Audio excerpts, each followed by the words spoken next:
সন্তানক আপোনালোকে আধ্যাত্মিক চেতনাৰ প্ৰভাৱ দিবলৈ লাহে লাহে চেষ্টা কৰক এই যে কণমানিসকল আপোনালোকৰ সন্মুখত আছে আজি অনুষ্ঠান শেষ হৈ যোৱাৰ পাছত গধূলি যেতিয়া ঘৰত আপোনালোকে আপোনালোকৰ সন্তানক লৈ বহিব অকণমান সময় অন্তত আপোনালোকৰ সন্তানক আপোনালোকে গধূলি ঘৰলৈ গৈ সুধিব এইটো কথা যে আজি তোমালোকে যে অনুষ্ঠানটোত থাকিলা কি দেখিলা তাত কি শিকিলা যদি বিহুটোৰ বিষয়ে ক'ব বিচাৰিছে আপোনাৰ সন্তানক সুধিব আপুনি কণকণসকলক সুধিব যে বিহুটোৰ বিষয়ে তেওঁলোকে কি বুজি পাইছে কি হয় বিহু তেওঁলোকে যে গীত এটি শুনিব ভূপেন্দ্ৰ সংগীত এটি শুনিব সেই বিষয়ে আপুনি ঘৰত গৈ সুধি চাব যে কি শুনিলে কি বুজি পালে কাৰণ শিশুৰ মনস্তত্ত্বত আপুনি সেয়া প্ৰভাৱ পেলাব পাৰিব তেওঁলোকৰ মনৰ জৰিয়তে আপুনি সেই কথাখিনি জানিবলৈ সুযোগ পাব শিশুৰ মনস্তত্ত্ব বিকাশৰ ক্ষেত্ৰত পিতৃ মাতৃৰ এটা বিশেষ ভূমিকা আছে গতিকে তেওঁলোকৰ মন বুজি আপোনালোকে কাম কৰক আৰু ছাত্ৰ ছাত্ৰীসকল এটা কথা ক'বই লাগিব যে বিশ্বায়নৰ সময় গ্লোবেলাইজেশ্যন মই বিভিন্ন প্ৰান্ততে এই কথাষাৰ কৈ থাকোঁ যে বৰ্তমান সময়ত প্ৰযুক্তিবিদ্যাৰ ইমান বেছি উন্নতি যে এটা সময় এনেকুৱা আহিব আপুনি মই ইমান বেছি যান্ত্ৰিক হৈ যাম যে কাষতে থকা আপোনাৰ ঘৰৰ কাষৰ মানুহগৰাকী যদি নোহোৱা হৈ যায় আপুনি খবৰো লাভ নকৰিব কাৰণ আপুনি ইমান বেছি যান্ত্ৰিকতাৰ পৃথিৱীত নিজক লৈ ব্যস্ত হৈ পৰিব বেছি দিন নাই সেইখিনি পৰিৱেশ আহিবলৈ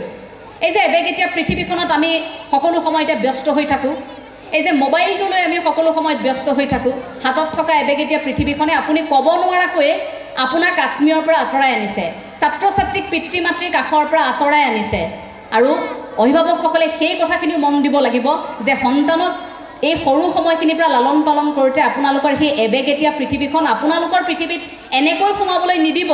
যে এদিন ডাঙৰ হোৱাৰ পিছত আপোনাৰ সন্তানৰ পৰা আপুনি সময় বিচাৰিবলগীয়া হয় এটি ধাৰ কৰা সাধু যে পিতৃ মাতৃ আমাৰ জীৱনত কিমান বেছি তেওঁলোকৰ প্ৰভাৱ পিতৃ মাতৃ আমাৰ বাবে কিমান শ্ৰেষ্ঠ সন্তানক লালন পালন কৰি এজন পুৰুষে এজন পিতৃয়ে ডাঙৰ কৰিলে আৰু সেই সন্তান বাহিৰত পঢ়ি মেলি আহি উভতি অহাৰ পাছত দেউতাই এটা প্ৰশ্ন সুধিছে যে শুন তুমি কোৱাচোন পৃথিৱীত কোন শ্ৰেষ্ঠ তেতিয়া সন্তানে কৈছে তেওঁক কান্ধত হাতখন দি সুধিছিল তেতিয়া কৈছে যে দেউতা মই শ্ৰেষ্ঠ দেউতাকটো আচৰিত যে মই তোমাক পঢ়ালোঁ মই তোমাক অতবোৰ কষ্ট কৰি তোমাক ইমান পঢ়ালোঁ তুমি কেনেকৈ ক'ব পাৰিলা যে তুমি শ্ৰেষ্ঠ দেউতাকে দুখ পাইছে দেউতাকে আকৌ এবাৰ সুধিছে যে শুন তুমি সঁচাকৈয়ে কৈছানে সঁচাকৈয়ে তুমি শ্ৰেষ্ঠনে তেতিয়া সন্তানে কৈছে যে নহয় দেউতা এতিয়া কিন্তু তুমি শ্ৰেষ্ঠ কাৰণ প্ৰথম প্ৰশ্নটো সুধোতে তোমাৰ হাতখন মোৰ কান্ধত আছিল কিন্তু দ্বিতীয় প্ৰশ্নটো সুধোতে তোমাৰ হাতখন মোৰ কান্ধত নাই গতিকে পিতৃ মাতৃৰ হাতখন যেতিয়ালৈকে আপোনালোকৰ কান্ধত থাকিব তেতিয়ালৈকে আপোনালোক শ্ৰেষ্ঠ আৰু যেতিয়ালৈকে পিতৃ মাতৃৰ হাতখন আশীৰ্বাদৰ সেই হাতখন কান্ধত নাথাকিব তেতিয়ালৈকে কিন্তু আপোনালোক শ্ৰেষ্ঠ নহয় গতিকে পিতৃ মাতৃৰ অবিহনে আমি শূন্য সেই আদৰ্শটোকে আমি জীয়াই ৰাখিব লাগে জীৱিত ভগৱান বুলি আমি যাক কওঁ আপুনি ঘণ্টাৰ পাছত ঘণ্টা নামঘৰত বহি নাথাকিলেও হ'ব আপুনি ঘণ্টাৰ পাছত ঘণ্টা মন্দিৰত পূজা নকৰিলেও হ'ব কিন্তু ঘৰত থকা পিতৃ মাতৃক যদি সেৱা কৰিছে সেয়াই আপোনাৰ ঈশ্বৰ প্ৰাপ্তিক বহুজনে নস্যাৎ কৰিব বিচাৰে হোমেন বৰগোহাঁইদেৱে এবাৰ কি কৰিছিল জানেনে তেওঁ দেখিছিল যে তেওঁৰ ঘৰখনত সকলো নামঘৰলৈ যায় দেউতাক ৰাতিপুৱা নাম প্ৰসংগত ব্যস্ত বৰমাক নামঘৰলৈ যায় তেওঁৰ মাক নামঘৰলৈ যায় সকলো নামঘৰলৈ যায় ঈশ্বৰৰ প্ৰতি তেওঁৰ সৰুৰ পৰা এটা সাংঘাতিক ভকতি আছিল হোমেন বৰগোহাঁই ছাৰে এবাৰ এটা কথা ভাবিলে যে ইমান যে আমি এই গুৰু আসনৰ ভিতৰত ভগৱান আছে বুলি যে ভাবি থাকোঁ কিবা এটা মন গ'ল তেওঁ প্ৰমাণ কৰি চাবলৈ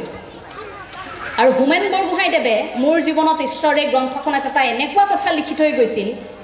যে সেই কথাষাৰ শুনাৰ পাছত পঢ়াৰ পাছত মই নিজেও কঁপি উঠিছিলোঁ তেওঁ কি কৰিছিল জানেনে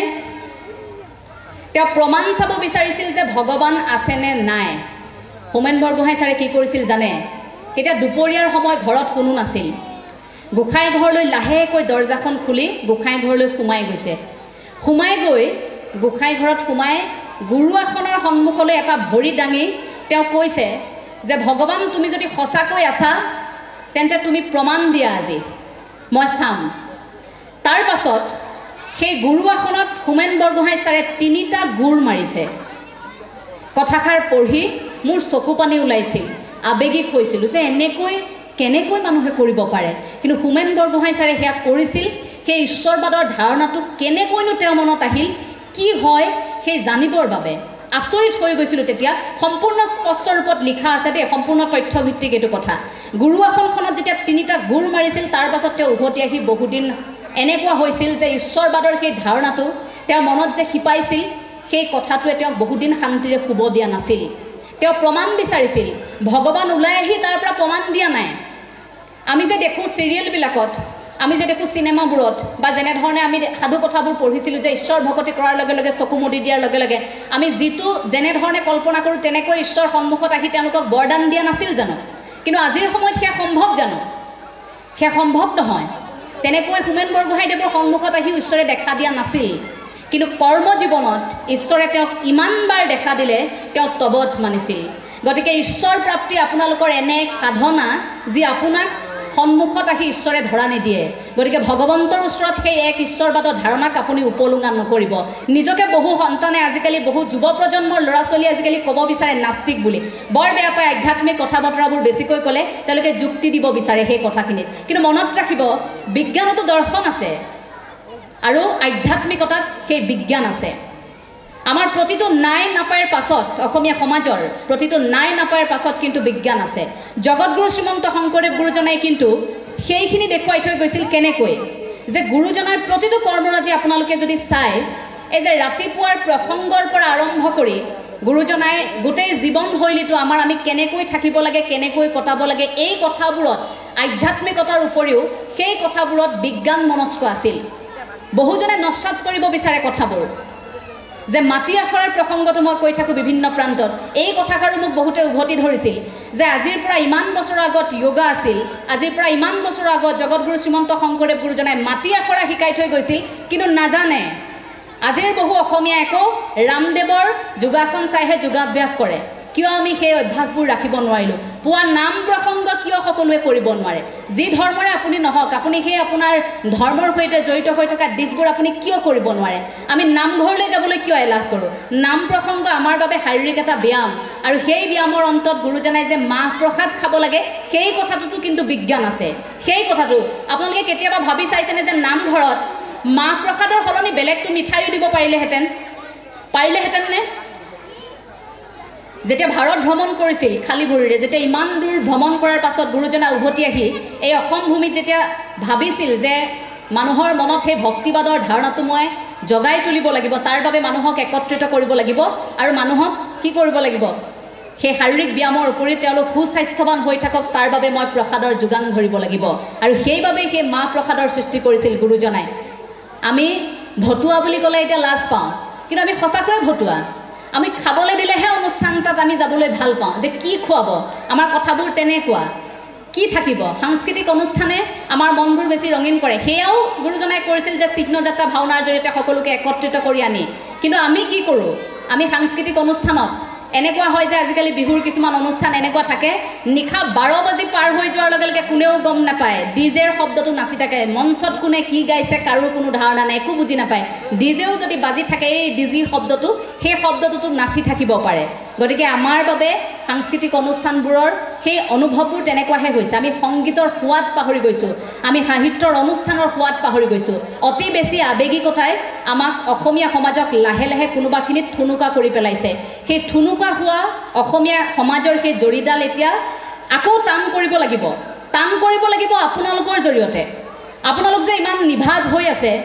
আজি যে আপোনালোক সকলো একত্ৰিত হৈ এতিয়া যথেষ্ট সময় হৈছে আপোনালোকৰ ঘৰুৱাটো বহুখিনি কাম আছে সেই কামবোৰ এৰি থৈ আপোনালোক যে ঢপলিয়াই আহিছে আপোনালোকৰ এটা পৰিয়াল বুলি এই কথাখিনি কিন্তু আপোনালোকে পাহৰি যাব নালাগিব এই গাঁওখনৰ মাজত থকা এই একতাটো আজিৰ পৰা বহু বছৰলৈকে আপোনালোকে জীয়াই ৰাখিব লাগিব যাতে আপোনালোকৰ সন্তানে